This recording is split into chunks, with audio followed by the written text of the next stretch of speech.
Rule number 5, change of base formula rule. This rule allows us to change a base of a given logarithm to any other base. For example, suppose we have log of a base b. If we introduce a new base of x, this will become log of a base x divided by log of b base x.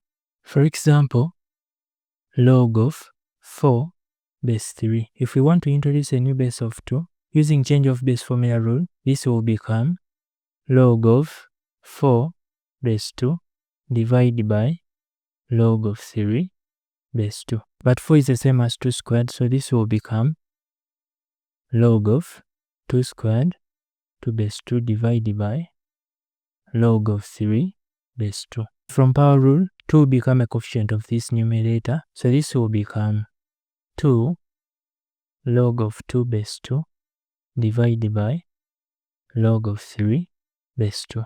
From identity rule, log of 2 base 2 equals to a 1, so we will have 2 into 1 divided by log of 3 base 2, which is the same as 2 divided by log of 3 base 2.